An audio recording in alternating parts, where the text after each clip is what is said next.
So, hello guys. Andito ako ngayon sa San Juan, Batangas. So, ito yung papakita ko sa inyong property. Manggahan to. So, ito yung barangay road. So, magmula dyan mga 150 meters. Sementado na. Yan. Barangay road naman siya. Yan. May mga bahay-bahay na din dyan. Dito yung 5 hectares niya. So titled naman to. So itong dinadaanan to, so makikita nyo, parang nasa 5 meters wide yung mismong right of way nya. So ito guys, sarili tong right of way. So if ever na mabili nyo, so pwede kayong mag gate dito sa pwestong to, sa unahan, tapos diretso dito sa mismong property. So ngayon tingnan natin kung gaano kalayo yung right of way nya. So actually guys, pwede nyo ipasok yung sasakyan. Yan o, pwede siya. Konting tatabasin nyo lang itong mga damang to, pasok na yung sasakyan nya.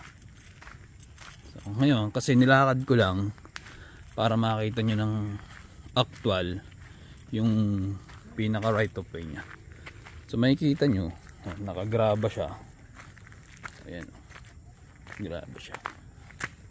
So pasok talaga yung sasakyan nyo if ever. Ayan, tatabas-tabasin nyo lang. Ayan, tayo sa right of way. Ayan, diretso tayo. So yun yung property guys, umanggahan siya.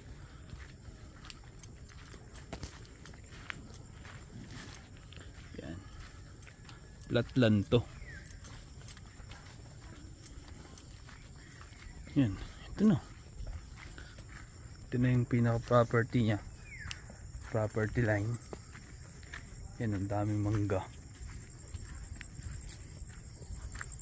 Dami niyang mangga. 5 hectares to. May titulo. Yung price guys, nadyan na sa inyong screen. Yan o, manggahan siya. Titled to, nasa ding. Kabakod ng mahogany dyan sa kanan. Dito sa kanan guys, nakabakod ng mahogany. Mga ilang puno ng mangga?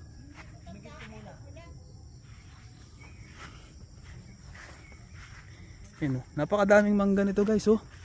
Halos lahat na nakatanim dito manggahan. Yan. Tapos yan yung property line nya. Yan, yung mga mahogany. Sa mahogany pa lang guys, ang dami na. So magagamit na yan.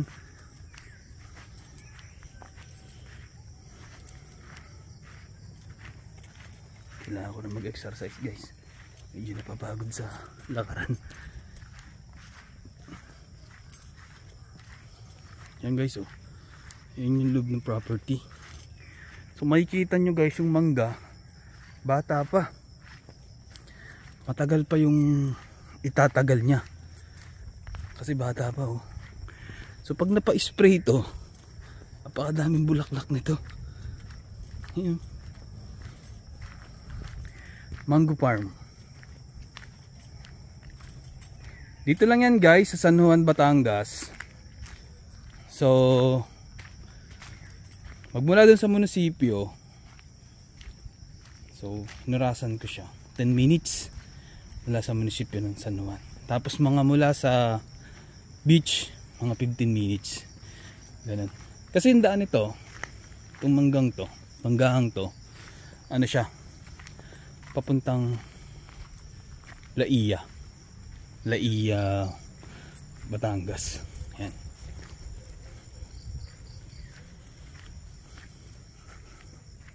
Maganda guys, ganda ng property, napakadaming mangga. Possible to, mga ano to, mga 200 siguro yung mangga dito. Yan. So sa mga interested guys, andyan yung price sa yung screen.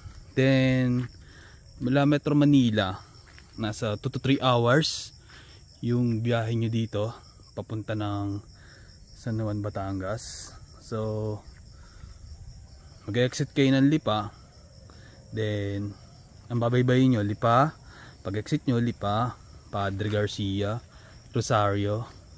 So mula Rosario, mula Padre Garcia hanggang Rosario may bypass na dyan. So base ko mga 2 to 3 hours yung biyahe magmula sa Metro Manila. So yan guys ha, sa mga interested dyan guys, andyan yung number ko sa inyong screen. Sa mga basta kung interesado kayo, pwede nyo akong makontak dyan. So guys, hanggang dito na lang. Thank you.